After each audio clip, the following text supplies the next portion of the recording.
Hey, what's up, everybody? Welcome back to C4C Apologetics. We're continuing on with interviews, and I think this is probably the first time I've interviewed somebody on this particular topic. And the more I really dive into this topic, the more I'm like, we got to get a guy on the channel to interview and talk about these things, because it's very important what we're going to be talking about, but not many people realize the importance of it. And so I have on Professor Tom Eckman with us today, and he's a got multiple degrees. He's got a bachelor's and a master's from Criswell. He's got, I believe, a master's as well from Capital College, and then he's got an MDiv from Grace School, and he just finished a THD from Grace as well. And so, Tom Eckman, from what I understand, you're a professor of New Testament Greek. Is that accurate? And if share a little bit about yourself with the people that are watching, listening, family, ministries, whatever you'd like. Maybe I butchered something, clarify positions. Share a little bit about yourself, Tom. Fair enough. Fair enough. No, I would say I've got a strong background in Greek, obviously. Even my PhD studies were basically in Greek linguistics. But even in Bible college, I chose Criswell because they really were very much like, you need to study the New Testament Greek. And I kind of fell in love with it and found that I had some ability there. So moving forward, pretty much everything I did was geared to, increasing and helping me grow my knowledge of New Testament Greek and how it works, how it functions. But, presently, while I'm involved in probably three different teaching ministries, separate teaching ministries, the main the main thread that they have in common is that I'm trying to take ideas that are sort of up here in the ivory castles, as they say in academics, and pull it down to where it's accessible to somebody that doesn't have that kind of educational background. And not always easy to do. And I do have some people who say, you kind of over my head a little bit, but I try not to use any of the language that we're going to talk about today, probably. I try not to use any of that language, and simplify it and just make sure everybody can access it. So. So you mentioned linguistics. So how many languages do you know? Uh, I speak four pretty well. I speak another fairly well. I can communicate in it. And then, of course, read Greek and Hebrew. Greek a whole lot better than Hebrew, though. So I have to ask, what are these five languages? The four that you know really well, and the one, Yeah, English, of course, but Portuguese is Brazilian Portuguese is my second language. Spanish, French, the Romance languages I'm familiar with. Not Italian, but I can read a lot of Italian just because of the others. And then, of course, I know enough Russian to get by. So that would be the fifth. And then, Greek and Hebrew. I just wow. read. The only Italian I know is whenever I go to Olive Garden. That's about it. Yeah, possibly, yeah. So, no, that's exciting. So, I had you on because I want to go ahead and talk about the Greek language and the Greek New Testament, the role it plays within, the Bible student to open up just more understanding of what's being said within the scriptures as well. And so when I found out about you being on with Chris over on Golf Side, I was like, I got to get this guy on because I'm self-taught. I don't have a whole lot of Greek knowledge, Greek training. I'm trying to learn as much as possible, reading books like Merkel, Plummer, Campbell, Wallace, and things of that nature. So I've learned a little bit, but obviously I'm nowhere near what your breadth of knowledge is. And so I wanted to ask you personal questions as far as what I'm going through and things I'm trying to understand a little fuller. And I know if I'm trying to understand it, majority of people reading the Bible are trying to understand it as well. And really, the first question that I have for you as a Greek professor, and this is where you're making your living in the Greek language, but is Greek necessary to understand the Bible? Should somebody know the Greek language? Is it even necessary to understand? What are your thoughts? I would say it's incredibly helpful, but I would say in our present culture with sort of this idea that truth is relative, and I only really need what's practical. I only really need what feels good. the whole sort of postmodern mentality. We've lost our taste of that. But if we're getting back to the Bible as truth, and we believe that it's revealed truth, Hmm. then, getting to the source and understanding that it comes from a fixed source, but then when you move from this fixed source and move it across a language, there are so many variables in ways of expressing things and the expressions and the way we communicate ideas and even word order, and all of those things can affect meaning. And if you don't have any idea how Greek works, it's difficult to know whether the translators have gotten it right, almost independent of the translation.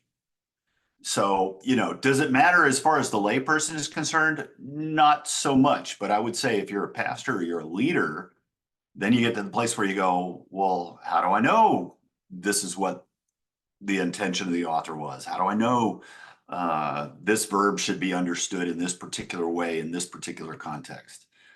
And the biggest problem that I see is people who say, well, yeah, I had a year of Greek or whatever. And so they get the first year grammar and they get to the end of the first year grammar. They go, I got it. I can defend my position. And I can always say from now on, well, this is from the Greek. Well, that's a problem, because even if you go to syntax, which is sort of the next level, you're still working usually within a sentence. Yeah. When you're talking about syntax, you're not even moving to the discourse level. And there are discourse indicators that are particles in Greek that don't show up in English. Mm, So how do you have access to that if you don't know anything about the language or how it functions? yeah. And a lot of those ideas and a lot of those things that are communicated in and through the Greek, Mhm. um, you can capture them if you know enough, and and they will affect your perspective. I would argue. That's true because, as far as, teaching the Bible expositionally, and right now we're going through First John. I do like to parallel. I just like using the King James. I'm a majority text type of guy, and but I do like to parallel it at times. You too. Yeah. I like to parallel it with the New American Standard 95, Young's literal translation, even I don't get struck, but even the ESV, the Elect Standard Version. But I like Yeah. parallel. But like you had mentioned, there are some verses that, like, the ESV goes a completely different way than what, like, the King James, New King James, the majority text translations go as well. And so one of them actually talks about continuing, one of them talks about just doing, period, of one time shot. And there's other aspects, and we're going to get into it later. So I'm totally with you as far as knowing a little bit about the language allows you to discern, okay, which one is accurate, which one is the best translation that we have out of all the extant manuscripts. So with Right. that being the case, what I've come to realize and is there's something out there called Koine Greek, I think is how it's pronounced. What is meant by the term Koine Greek, and is that different from, like, other Greek languages? Is it a type, a very what is Koine Greek? Yes, it's was the common Greek that was spoken during the time of the writing of the New Testament. So So, well, you there's go, history behind it, Homeric Greek and Attic Greek that moved up to that. It's something like saying this, in contemporary English, we can read Shakespeare with some degree of understanding, but unless you're familiar with how they communicated during the time of Shakespeare, you're going to have a tough time. I know I do. Mhm, I have a tough time reading the King James. mhm. Quite honestly, just because of the way that things are expressed. And it's very, very different than contemporary American English. So, but this Koine Greek would have been the common language that would have been understood by all Greek speakers at that So time. is it just a matter of, like, Koine, does that simply mean common? Is that what That's the okay. idea.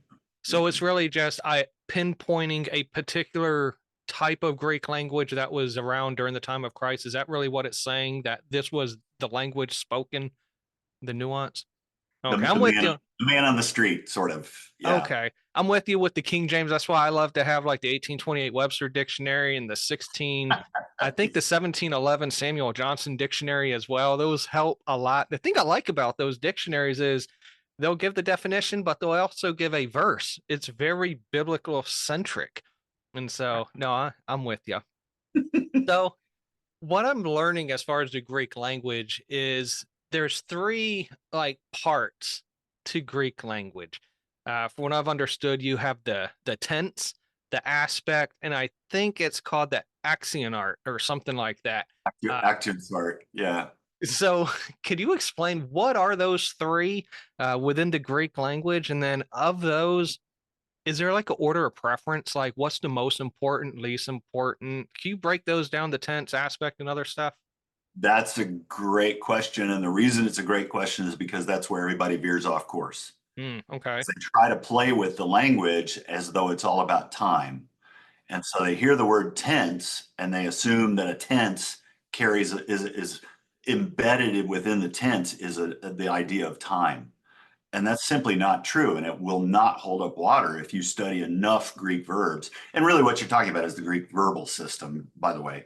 But yeah, for Greek verbs, you have this idea of time, but time is not the primary thing that's encoded in the Greek verbs. The primary thing that's encoded in the Greek verbs is actually aspect. An aspect is the idea of your reference point. Either you're inside what's going on, or you have a perspective that's outside of what's going on. And so, a lot of languages, including Russian, still have that what they call perfective and imperfective aspect to them. And it's almost misleading because we hear a perfect tense, Mm-hmm. and a perfect tense in terms of aspect is actually imperfective. So it's like you go, okay, right? So, but in any case, what you find is as you study Greek, you end up having to move away from this idea of time, which we're very time centric in the English language, past, present, future. That's the way we think. Mm-hmm. And that simply is not true for Greek language and what is embedded within the verb. The primary aspect that's embedded in each of the verbs is aspect. So that would either be perfective or imperfective. Perfective is you're outside the action and you're observing it either as a whole or as a summary, but you're outside. So it's what they call remote or away from you. Mm-hmm. And linguistics uses the term remoteness. They have remoteness associated with them. So those are for the perfective aspect. The imperfective aspect is when you're inside and the action is occurring close to you somehow. And so it's primarily this idea of spatiality and perspective that you're dealing with Greek verbs in the in terms of what's embedded, the core, what's called the core semantic value, which it's irreducible. It can't be, there's nothing cancelable about it. Because a lot of people, when they talk about Greek verbs, they go, well, that's a present tense, so that means this. Mm-hmm. And they immediately point to a time issue. Mm-hmm. And the time is one of those things that's cancelable. In other words, you can't necessarily say that a present tense verb refers to present action, Mm. in terms of time. Yeah. So, to get away from that is really, really difficult, but that's language based, and different languages, embed different core values in the verbal system. So, again, aspect is the key. Mm-hmm. Time is constrained, primarily it can be a sort of a sub value to the aspect, Okay. and it's imperfective or perfective, but it's secondary. Mm-hmm. That's why we can talk about an aorist, which is typically understood to be a past tense, and there's such a thing as a future aorist. Oh. Well, how do you have a future? Well, and there's a present aorist. So what do we do with those things? If it's about time, Well, again, those ideas are cancelable in terms of what the core values of the verb are. So, and then to your third idea, I would say with action sart is the kind of action or the kind of activity or the, you know, the type. So, did it happen over a period of time intermittently? Did it happen continuously? Did it happen at a single point in time as a single event? And that is not encoded in the verb. And that's what everybody wants to think they can encode in the verb. Mm-hmm. The Greek verbal system, that is not encoded in the verb. That is a matter of context. It's always constrained by the context. And that's where I would say you really cannot claim to have control of a particular verb and say, this is what this must be, for instance, present continuous action simply because it's in the present tense. It's like you already got it wrong because you're thinking in terms of English verbs. Mm-hmm. And you don't even get the idea of the way the Greek verb communicates. But then in terms of what we do with that verb, in terms of our present tense, you've got to know the environment. Without the environment, without the context, and I would say without the word discourse, without the discourse involved, you don't really have a way to make a claim in terms of the kind of action. So, I know one of the questions you were sort of alluding to was, what's kind of most important to get a handle on. I would say it's that. I would say the fact that it's not a time-based verbal system. So you move away from that and look at the context and say, okay, what is the time? What kind of thing is going on, and how would I know based on the context? So when I was reading through different Greek books and trying to get an understanding, it seemed like there was an agreement as far as tense and aspect, but there was somewhat of a disagreement as far as that third one. What did you call it? Axionar? Yeah, it's a tough one. Action sart. Actionsart. And so, in that being the type of action. Is that type of action, is that the pragmatic part versus the semantic part? That's the pragmatic part, And so right? that you really get through the context. And does a theological bias or presupposition play a role in that as well? Absolutely. And Absolutely. so would that Well, be let's put it this way. okay? We're going to approach the text with assumptions. We all do. We Right. all do, based on what we've heard. We approach it with the assumption that Greek is like English verbs, that they're all about time. Yeah. We approach the text with that as a presupposition. So, to be able to get away from that, Mhm. yeah. I mean, we're going to have those assumptions, but I do think that Actian Sart is usually discoverable as long as we're free to examine the context and look at the clues that we have. So And plenty of examples that we talk about there, but I'm sure we'll get into that. so with tense and aspect, it would be safe to say you can really find that out in the language, but then in the various possibilities that it could be. But then it's that third one where the context will drive how to apply it. Discourse, is that accurate? Safe to say? Yeah. Yes. Yeah. Okay.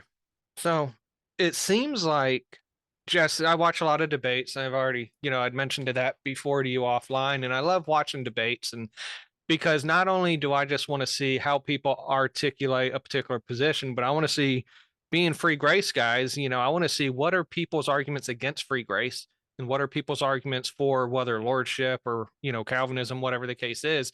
So I like looking at their arguments and how strong they try to make it. And so with that, it really is discovered. I find out that people, like you said, bring our Western minds to it. And it's always this focus on the present tense means you add ing as the suffix to any verb. And it's just a continuing thing. And that's where you get this idea of those that practice or they're continuing in sin, or you have to have a continuing belief until the end. How, in the Greek language, how should we understand the present tense? If time is just secondary, and you mentioned this aspect, if you will, Yeah, how do we rightfully understand the present tense in the Greek language? Could you break it down for me, like sure. Complete Dummy's Guide to Greek? That's the books I need.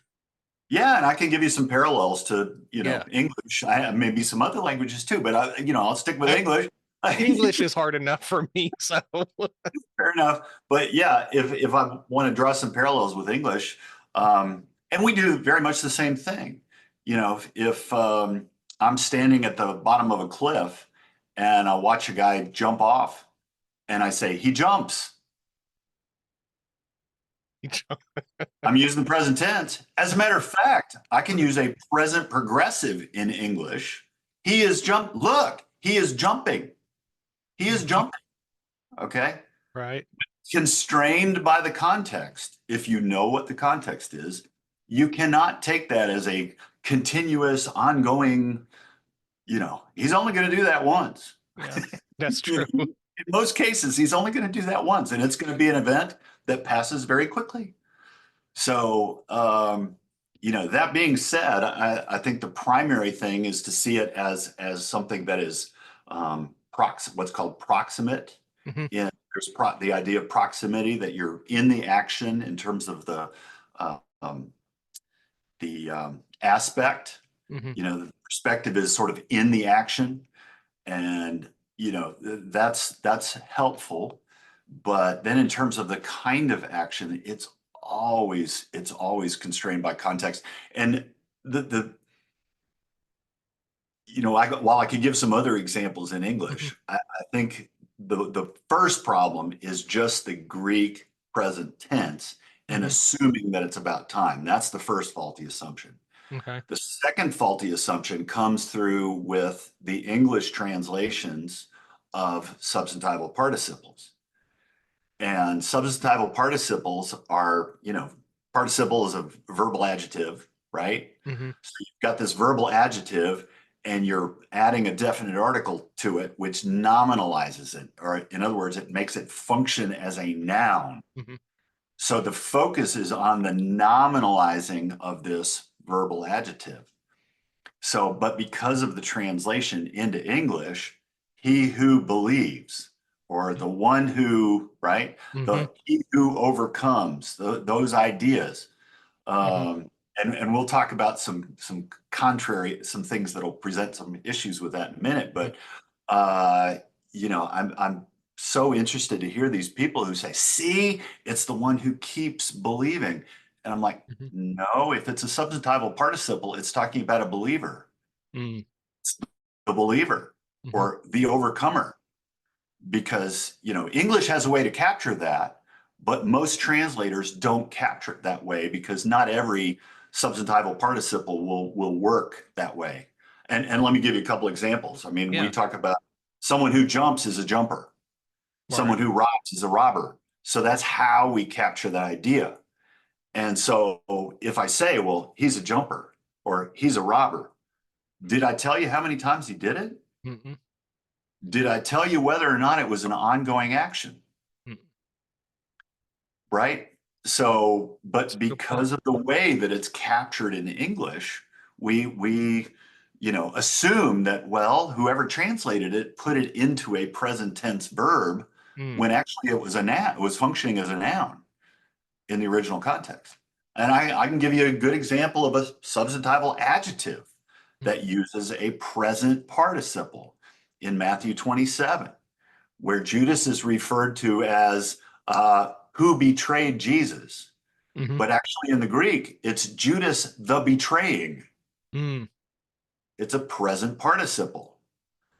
So, if we were to be honest in terms of the typical way that might get translated, is Judas the one who betrays him. Mm.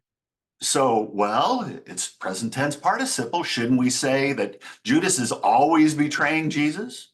Right. He's continuously and constantly betraying Jesus. Well, that's nonsense. No. Yeah. It's absolute nonsense. So, but that is the typical procedure because of those faulty assumptions of, if it's present tense, that must be ongoing action. False. you know? And then when we see something that's a substantival participle, we say, well, it has a tense form, so it must have a tense meaning. That's false also. Those are two faulty assumptions. So what I'm learning just from the basics and what you're articulating there is the fact that a lot of times I'm finding what's translated as these ing present tense time duration verbs Yeah. that I'm finding that they have definite articles attached to them, making them function as nouns, like you're saying. And it's not saying that as long as you continue to believe, but it's like you're saying, they're believers, they're believing ones. It's identifying a type or a class or a kind of person as opposed Character to what trait. they're doing. Yeah. Character trait, identity. Yeah. Absolutely. It's And functioning as a noun. So, if we were doing that in English, we would say believer, robber, right? mhm, Jumper, someone who does banking is a banker. I mean, there are so many examples we could, um, and I you know, one who receives, it's present tense. But when you talk about receiving, how many times do you do that? You, yeah, the receiver of whatever, yeah. yeah, like I receive it one time and now I have it. So, It, you know, t- that's yeah, very important because, like I said, a lot of times these arguments from conditionalists is based solely on the present tense. And again, I don't think necessarily these are, Greek scholars making this argument, but like you right, said earlier, that people have this first year Greek under their belt and they're like, see, I got the Greek present tense, continuation. And therefore, if you're not continuing in the faith, then you're not truly a believer. And it's the danger of the knowing 1 year of Greek and not all these nuances and not divorcing our Western minds to a Greek text. And yeah, so one thing that through my studies and research of the Greek language, every Greek book that I've read said that participles are the most difficult thing to master. And absolutely. so, Yeah, why is that? In English, participles, from my understanding, is your suffix of ed and ing, right? It's either you're running or you drove or whatever. If past tense. Why are participles so difficult to understand and master in the Greek?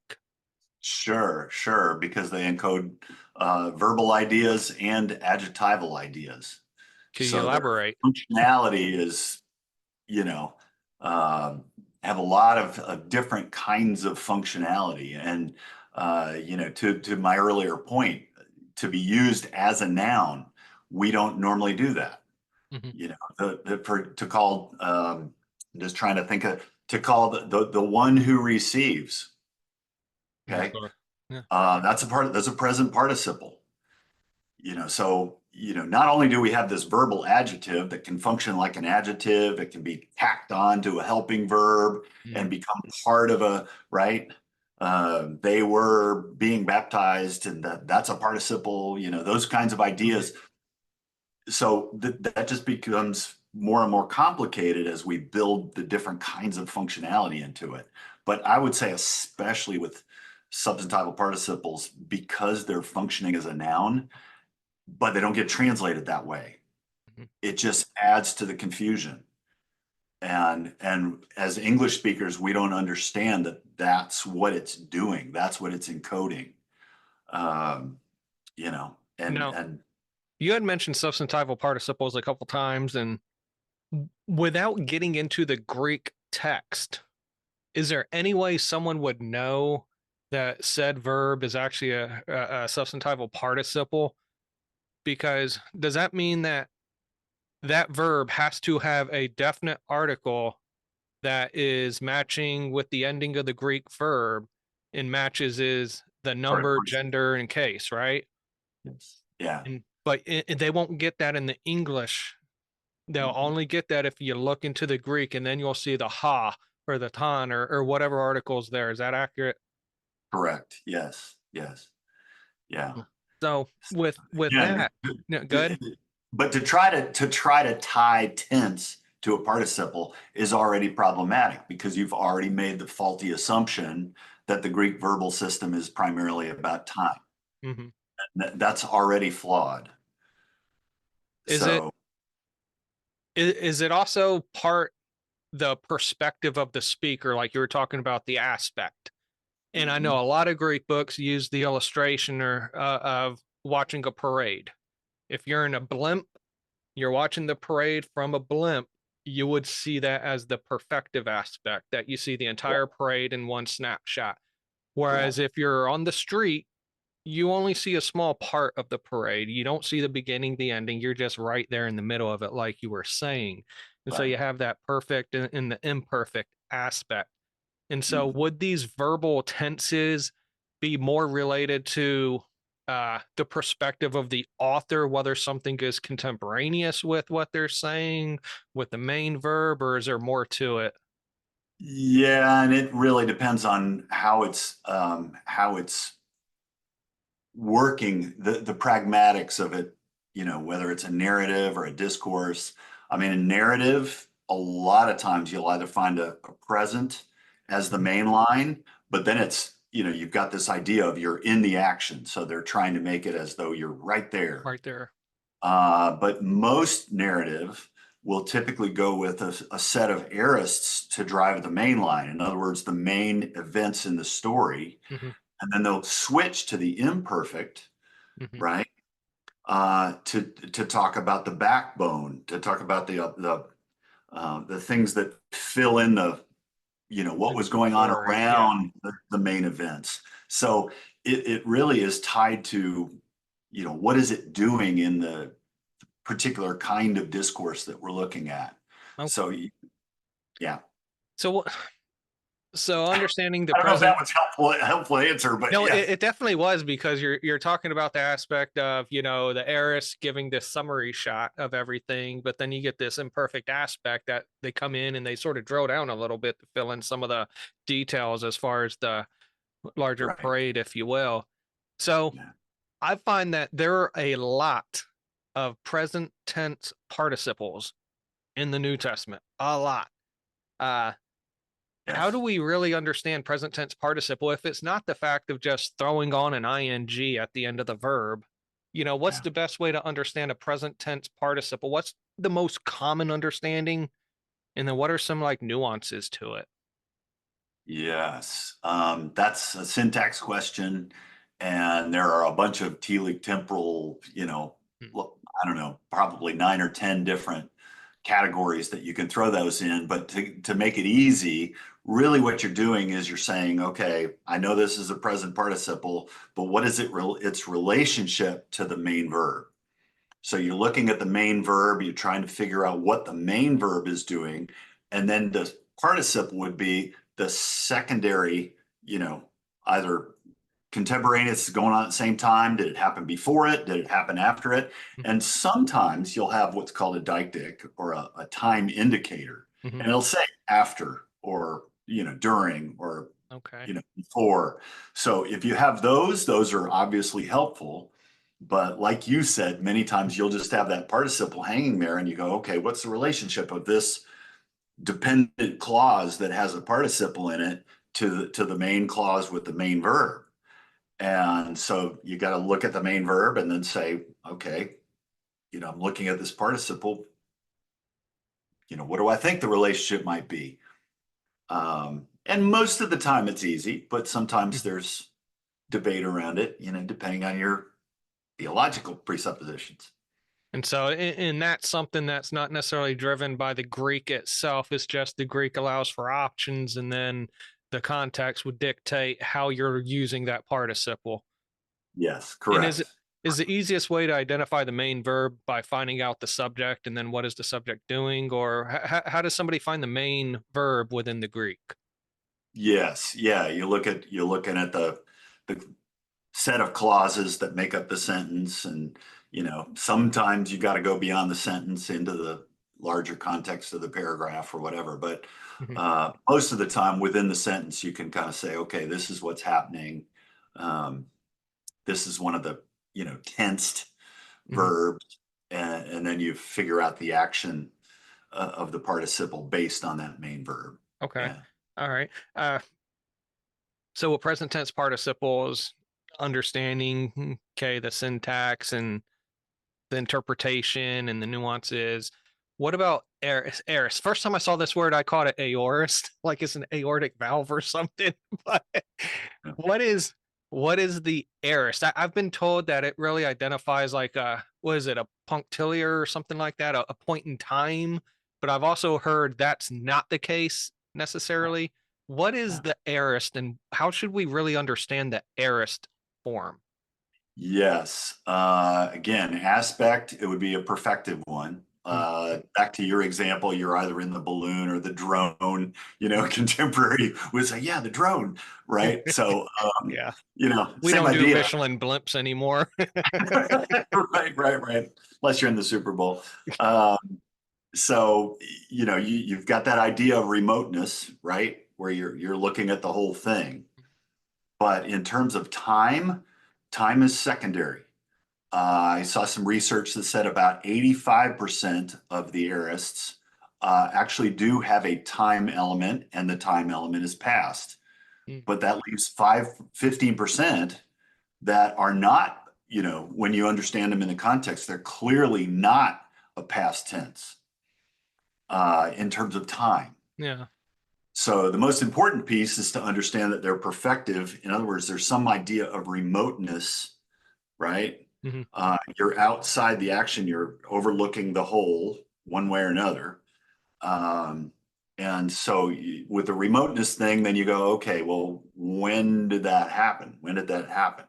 And there's a classic example I can give you Okay. Yeah. from Mark Hmm. where there's an exception. And so if you can point to an exception, then you have to be able to say, okay, well, then that's not a core value of the verb. Hmm. It's not a core value of that particular tense. You can't say that it's encoded in the tense. And it's in Mark 1, and I believe it's verse 11. And I'll pull that up real quick here Hmm. so I can look at it as I'm speaking to you. Talking about voice come from heaven saying, Yes, yes. You are my beloved son in whom I was well pleased. I've heard that before in the Greek books. Yeah, right. Yeah, it doesn't work. It Uh-uh. doesn't work. But if what you're saying is that it's about aspect, that the primary encoding within the Greek verbal system is aspect, then it's talking about this idea of remoteness. And in that particular context, this is a voice from heaven to someone on earth, right? Hmm. So you have this idea of sort of spatial distance Okay. when this voice speaks. So the natural way to encode that as far as distance would not be a present tense. It would be an aorist So, because a core value for the aorist is this idea of, perfective. I can oversee the thing as a whole. remoteness, yeah. And I'm looking down, there's this sense of even spatial remoteness in this particular context. So how would like these aspects of the perfect aspect play in proper interpretation? Like because we're so focused on time, we're so Yeah. time driven, and it's so even for me to try to wrap my head around some of these things, like that I can understand what the perfect aspect is. Yeah. But typically when I think of perfect, I think of something that's completed. And I Yeah. think of an action that was completed, again, some aspect of a time duration. But that's not necessarily the case in the Greek with the perfective aspect or in the imperfective. So it's really somewhat difficult for me to understand. Okay, when I see this as a present tense in or whatever aspect it's a perfective aspect, how does it translate into my proper understanding of the verse? Now, even trying to understand the illustration of being in this parade or outside of the parade, still really difficult for me to grasp the concept. And so, any thoughts on how to allow me to fuller understand it? Yeah. Yeah. Well, I would just tell you, man, I sympathize. Okay. Uh, That doesn't- yeah, yeah, because you can understand these pieces and say, well, yes, it's an aspectual system. That's the primary encoding. But I think for me, it's more about understanding. that's a perspective issue, and the sort of the aorist and the future are more perfective, and the imperfect and the perfect are actually imperfect. Present is imperfective. You know, you have those things going on. So you say, well, okay, I understand that piece, but what can I do with the time in this Mhm. context? So, you know, then it becomes a question of, again, going back to this circle of the ever expanding Mhm. context and saying, okay, how should I understand it in this context? So again, driving all the way back to it just seems, again, one of David L. Cooper's, principles of hermeneutics is context, context, context, you know? So, all Yeah, right. So yeah. I did a video on John 5:24, and Okay. I have two verses, and I don't know if you have others that you could sort of help with everything, you've been telling us how to practically see these things. But in John 5:24, Mhm. and I wish I was on StreamYard, because in StreamYard I can go ahead and share screens, and I don't know, can you share screens on? You actually can. I'm gonna I give think this I think you can allow me to. Yeah. Yeah. So let's do this real quick. I'm gonna open up Blue Letter Bible. I Oh, try okay. I tried using Logos before, and yeah, I'm not too many windows going on in there. So I can't really use that. Let's see. How does this happen? No, I don't hardly ever use Zoom. All right, you know what? I'm not even No. worried about it. Don't worry about it. Anyways, John 5:24. John Mhm. 5:24. I say unto you, he that hears my words and believes on him that sent me has everlasting life, Mhm. and shall not come into condemnation, but is passed from death into life. And from what I remember in 5:24, has everlasting life is written in the present participle, if I'm not mistaken. The present tense, just Present tense. present indicative then. Present And active. so Yeah. the arguments made is, okay, it's in the present tense indicative, meaning that you have to continue to believe to have everlasting life. So how would you articulate this, since it's not a present participle, it's a present indicative? How would you explain this to someone that doesn't understand the Greek? Sure, sure. Well, again, this is another one where you don't see necessarily, but again, if you're looking for, indicators that you might have a substantival participle, you see that he who hears, Hmm. that's actually a substantival participle.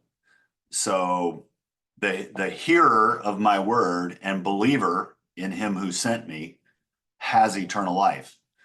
So if you're going to play the game of present tense as ongoing action, the only place you'd be able to do that is that you have ongoing and continuous eternal life. Why? Because you're a hearer and believer. And then you have to ask the question, okay, what does it mean to be, how many times do I have to hear and how many times do I have to believe?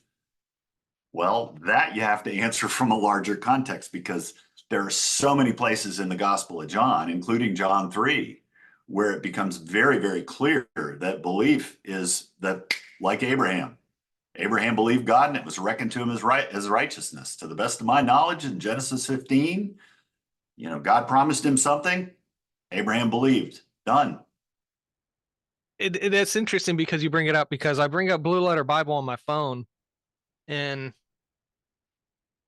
he that hears and he that believes, and a lot of times people want to focus on the present tense being a continuation of things, but he that hears and he that believes are both, those are present participles. And And so substantival. So they are they're nouns, they're functioning right. as nouns. And that's what you don't see in the English translation. Right, but it's interesting to me when people are making this argument from the conditional perspective, saying you have to continue to believe because of the present tense. Well, also present tense, just from the basic level, is the hearing and the believing. And so would it make sense to argue against them? Be like, if you're saying you have to continually believe, you also have to continually hear and continue, do all these things, just to show the fallacy of that position. And Yeah, and well, I there are easier places to do that, and especially in terms of what's constrained by the Mhm. context. John 3, for instance. Hmm. Uh, if I go to John 3, let me get there for, and everybody knows this passage because of John 3:16, which is another verse that they say, see, whoever believes, whoever continues to believe in him, right? Yeah. Not perish. And they go that route, but they completely ignore 14 and 15.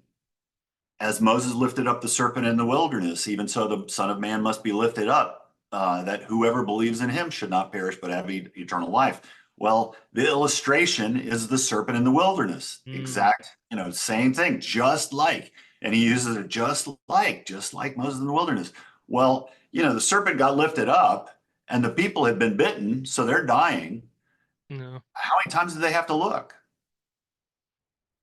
Right. you know and was it walking through the wilderness looking at the serpent on the stick, and as long as they keep their eyes on the stick, you know again, constraint by the context Yeah. tells you that's nonsense. It's a nonsense issue to, in terms of spiritual birth, in terms of the serpent in the wilderness. You have a lot of those ideas that this really don't add up. First John, several examples of that where there's just tremendous inconsistency in terms of the way they tackle it. And they say, well, it means continuous ongoing action here, but not in this other place, but we're not going to apply the same method or tie together an idea that's tied together by the author. We Yeah. won't tie those ideas together. And, I'm not trying to be mean or rude, but what I find from conditionalists is they focus so much on time duration to the neglect of divorcing it from the context, the immediate context. And one thing that I'm Absolutely. learning is through First John, I would argue his purpose statement is found in verses 3 and 4 to have the fullness of the fellowship, fullness of joy by being in fellowship with God. And that's really what the letter is about. And throughout Yeah. the letter, he's writing clearly to believers. He calls them believers. They have been born again and all these other types of things, but yet they get to a verse like in First John 3:9, which is the next one I want to ask you about. And it says in First John chapter 3, verse number 9, whosoever is born of God does not practice sinning, does not practice sin, or continue in sin, or this aspect of they don't have a habitual life of sin. And if Yeah. somebody does live habitually in sin, then it's evident to the conditionalist that they've never been born again and they're not a genuine believer. But through my Yeah. study of First John 3:9, certain translations say, no, it's a if you do sin. And another translation says if you continue or practice sin. There's a big difference between if you do sin or if you continue and practice in sin. What are your Mhm. thoughts on 3:9 as far as is this something that whosoever is born of God doesn't sin, or whosoever is born of God doesn't practice sinning? Yeah, and in the context, you really have to draw a larger piece of the discourse. Um, you know, whoever 9, he's been born of God, does not sin, for his seed remains in him. His seed remains in him, and that's a present, right? Mm-hmm. And he cannot sin. He's not able to sin is more, maybe a little more literal, because he has been born of God, and there you have a perfect, Mm-hmm. perfect passive. So you've got a lot going on, but in the larger context, it becomes really clear that this is not pointing to activity. It's actually pointing to identity. Mm. And so it's the nature of your new identity, right? To do right. And if we're talking about Christ and who is within me, someone who is within me, Mm-hmm. right? If I'm acting in line, if I'm abiding in him and I'm acting in line with that new nature that he's given me, can I sin if I'm acting in line with that new nature? No, of course not. Of course not. Now, my flesh, even Paul said, I know that no good thing dwells in me, Yeah. that is in my flesh. And, I always love to ask people, well, are you capable of sinning? And they try to make about this, continuing thing. But this is pretty clear. He's not able. He's not able to sin, is the second part of the clause. He's not able to. So, are you able to? you know and he said, well, no, it's about practicing, it's about your performance over time. It's like, well, wait a minute, it says if you're not able to. Yeah. So, and not able is an ongoing present tense, according to you. With this in It the doesn't work, it you know. it doesn't. No. But somehow the word what poieo being the fact that I believe it's a present indicative Yeah. is being translated with that ing suffix again, this aspect of continuing. And so Is again, not it doing is not go, doing. Yeah. Which again, if you weren't constrained by the context, and especially the larger discourse of First John, you might be able to draw that conclusion, but not based on tense. right. You still have to say, I start with aspect, and then I take a glance at the text to say, okay, knowing that this or knowing that this tense can play different roles, Hmm. let's look at the pragmatics and say, okay, how is it functioning right here? And for the second part of that to say he's not able, and that's a present tense.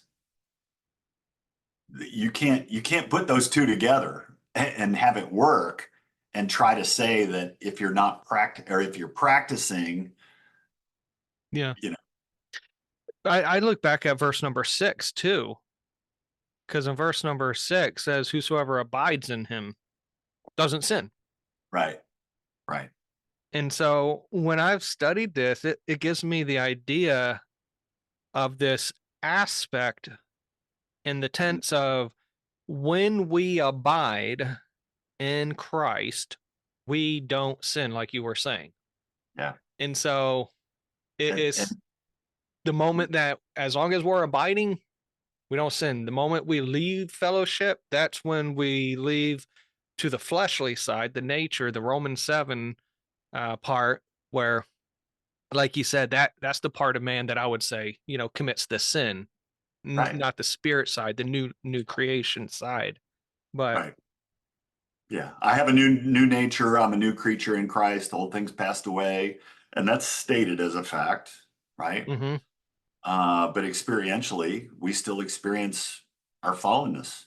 So what do you do with that? right, And to try to say that it's this ongoing practicing of something, to what degree, is it a 10% slide? Is that okay? Or, 30 or 40% slide? Is that, well, I'm good 60%, I'm performing yeah, properly 60 or 70% of the time. Well, is that okay? Where do you draw the line? yeah. And then I just can't help the fact that it places the assurance, security, and the maintenance of salvation on a person's works rather than on the finished work of Christ. Yes, But yeah, these are yes. two verses personally that I had to get into the Greek to find out, what's going on. First John 3:9 being the fact that why is there such a disconnect between certain translations, whether it's practicing, continuing, or just, doing a sin. But then in John 5:24 is when I really first found out about substantival participles and the aspect that no, this is just a noun that is written in like a verb form, but it's a noun. And so Yes. are there any other verses that are common that people misunderstand because they don't understand what's going on with the Greek? Yeah, I would say, well, again, So John pointing 3:16. to the apostle John. Apostle John uses more substantival participles than any other New Testament author. Hmm. So, we as free grace people, we point to that and we say, see, believe, but believe Hmm. once, and you have a new identity, and then you move on from there, and the Holy Spirit convicts you, and you grow, and that's the way we think. Hmm. Uh, and they're trying to make it say something else, but the basis for both sides is very often we play the tense game. We play our understanding of the tense instead of saying, well, wait a minute, look, he's using a substantival participle here again. Even you were talking about um, let's see, First John 3:6. You were like, whoever abides in him, every abider in him does Hmm. not sin. But then the next phrase is every sinner has neither seen him nor known him. Okay. Hmm. all the sinning, each sinning one, would be a very literal translation. Yeah, because you got that definite article ha in there right before the Yep. words for sin, Martian. Yeah. And it's all over John, First John, Second John, Third John, Revelation 1 and 2, or I'm sorry, Revelation 2 and 3 with the seven churches, with what I would say is the overcome. Hmm. The injustice that's been done by translating it as the one who overcomes, and then they verbalize this thing that has just been nominalized, Oh. because in every single instance for each of the seven churches, it's about a person or people, right? Mm-hmm. And it's focusing on them as to their character or identity. And so then you say, well, okay, if it's about an overcomer and not the What are action they of doing? overcoming, Hmm. that's what's in the present tense. So I have to keep on overcoming. That's not in there. It's not encoded in anything in Revelation 2 and 3. That's just not Hmm. there. But you have some translations that do horrible things with that. And I can point to two: the Spanish, which was translated by Catholic priests, which Okay. you think might affect things. The Russian translation, which was translated by Russian Orthodox folks. Hmm. So you've got those ideas, and they come to a passage like Revelation 2 and 3, and they see this word overcome, and they go, how are we Yeah. going to translate that? But it's functioning as a noun. Yeah. It's talking about a person as an overcomer. So what makes you a victor or a conqueror or an overcomer? And we know the answer to that from First John 5. Who All is right. the one who overcomes? Who is the overcomer? And literally that's the same thing. Who is the overcomer? The one who believes that Jesus, Yep. believes in Jesus. It is. So So the yeah. key, so would it be safe to say the key to find out if a verb is a noun is the definite article? It's Yes. like I go back to First John 3:8, and you're right, because as I'm doing this expositional study, I'm finding a lot of substantival participles, even in 3:8, and I'm going to mispronounce it, but the translation goes, "He that commits sin is of the devil." But in the Greek, it reads as "Ha poieton ton amartian ek tu diablo." And Mm-hmm. so you have one, two, Doer. three definite articles in so they're all nouns, Yeah. right? And Yep. so okay. And I know I mispronounced. How do you pronounce that third definite article? The I'd have to look. You said is First John tau 3. omicron and the U with the mark above it Two, I would say two, but too. Okay. some people do those diphthongs a little bit differently. But Okay. So yeah, yeah, that was one right there that I've noticed, that you have three definite articles in yeah, 7 words. Three of them are definite articles, 3 or 4. And yeah. so, all right. So Definite it's article is huge in terms of Greek language and its functionality. Yeah, yeah. all right. But So yeah, good. I just in the top of my head, one of the things that I love to ask people is, okay, you're trying to tie tense to these participles that are functioning as nouns, and you're trying to say that because it has a present tense form, that it must encode ongoing action. I'm like, okay, if you want to run that route, let's go to Romans 4. Okay. One of my favorite passages to reference when people try to play that game, because it doesn't work. Again, built on several faulty assumptions. But Hmm. um, if you look at verses 4 and following, Yeah. to the worker, now to the worker, the wages are not counted as grace, but as debt. Hmm. But to the non-worker, but believer, on him who justifies the ungodly, his faith is reckoned as righteousness. To the one who does not work, right? Hmm. Present active participle, but functioning as a noun, Hmm. right? So you're either a worker or you're a non-worker. Those are your two categories, Hmm. and you're falling into one of the two categories. You- You're you're either a worker or you're a non-worker who's a believer, and you're a believer because you're a non-worker. So, if you want to play the present tense game, so what that means is that in order for me to be a believer, I have to continually and in a prolonged process across my life not Not work. work. That's what it says. That's what it says. So if That's we're going to be pretty honest good. with the text and be consistent in our That's pretty good. I'm gonna have to keep a note of that one. You have to continually not work to be saying. yeah, Yeah, because that's the thing. What I'm learning is there's just an inconsistency of carrying this Western idea of tense forward. Because there are some verses where you want to, if we're being consistent, we'll throw the present tense time duration in other passages, and it clearly makes no sense whatsoever. And yeah. so it's got to at least be evident that the present tense isn't tied mainly into time. But all right, so like I said, going through First John, I'm coming across a couple different Greek words for the word no.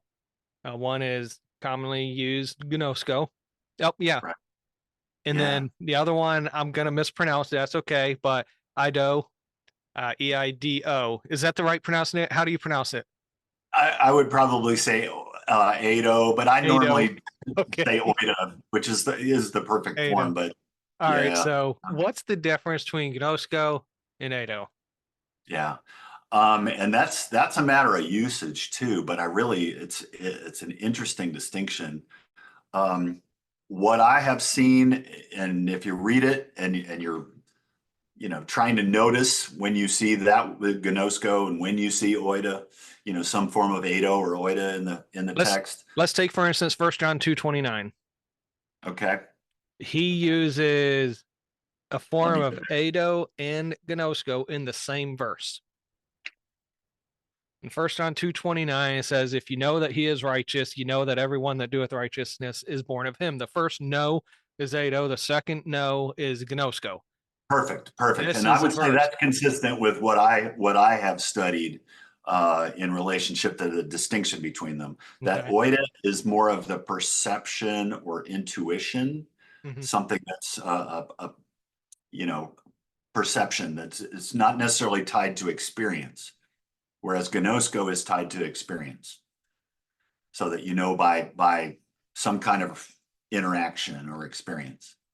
And would you say those would be like because I hear it thrown around a lot that, these words aren't technical. I mean, there's other definitions, I guess. Is that what someone means when they say it's not a technical word or whether something is? What do they mean by that? Yeah, Any idea? yeah, they're trying to say it's not a technical expression, like certain terms in the New Testament. I know some of the grace people talk about sons of the kingdom as a technical expression. It's like, no, it's only used twice, and it's used, I would argue, differently in the two places where it does occur. So it's hard to make a technical expression about of that. Um, and to say it's only understood in a certain way. I mean, almost every verb has a range of meaning or a Means range of yeah. ideas associated with it. But I think we can see pretty consistently. And I would use as another example, if you're familiar with blepo, harao, and Hmm. theoreo, they're all translated in English as see, See. Hmm. but they have different ideas associated with them once you start studying them and seeing where they occur. That theoreo is working with an interpreter, and he said, well, wouldn't you just translate that as stare? And I thought, that's really would be a good translation, because when you're staring, unfortunately, staring, we hear that as a negative. Like, Yeah. you're staring at that person, stop staring, right? So we Yeah. hear it as a negative, but the idea he was trying to share was, it's like you're looking at them, but you're not just looking at, you're studying. You're Mm. kind of analyzing when you're looking at them. Yeah. So it's more than just I saw that. Yeah.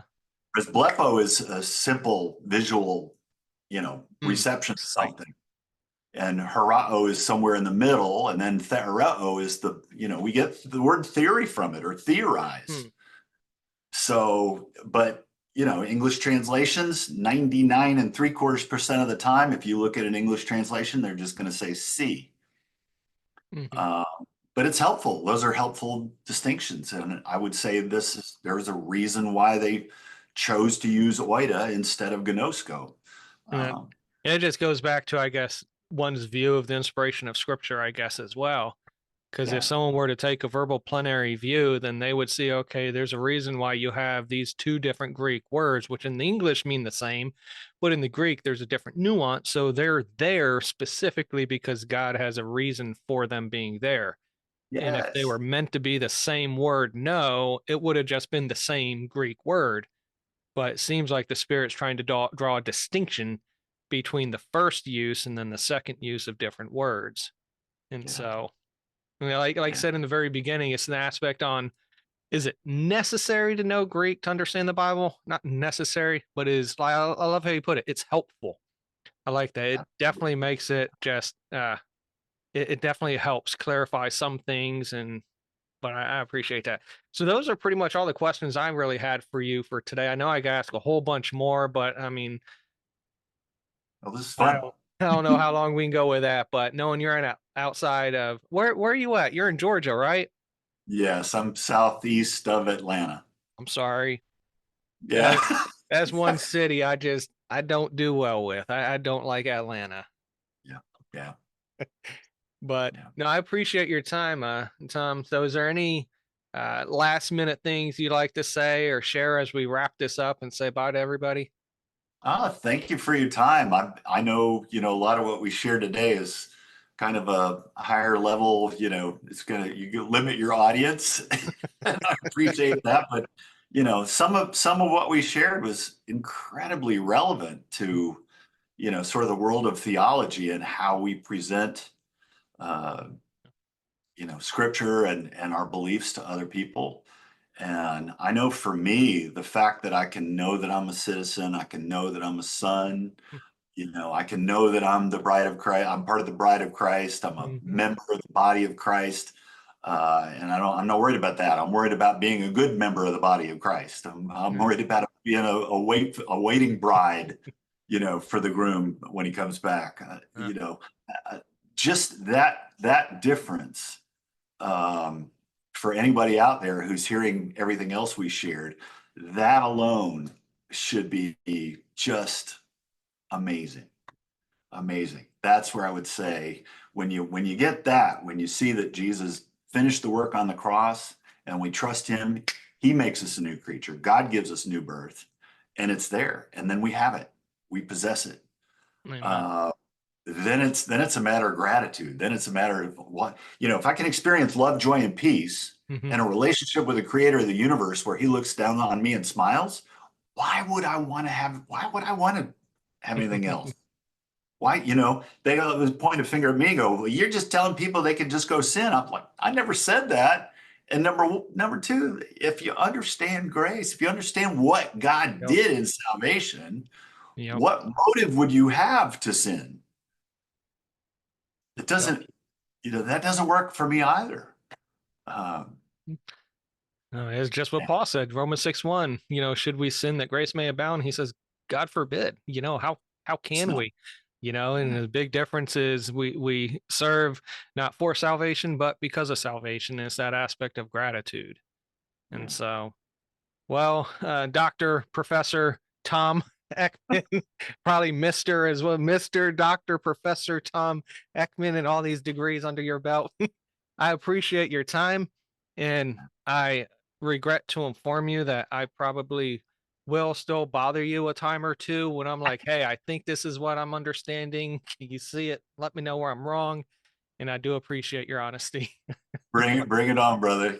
Just we're So we're all in we're all on the journey together. there So we go. So do you have any links, any ministries that you've founded, supported, anything you'd like to share before we actually close? sure, sure. I mean, we're right now. My primary ministry is involved with Iranian or Persian refugees, Hmm. and they have developing Timothy's and teaching through the Bible expositionally and working on a translation. So, Hmm. but I'm the grace guy. So if you Good. go on YouTube, Grace Guy Tom Eckman, you'll find me. There we go. We'll have links in the description of this video as well. So thanks for everybody else that's still checking it out. Go ahead, like, comment, share, subscribe, blah, blah, blah, blah, blah. You know what to do. And until next time, God bless.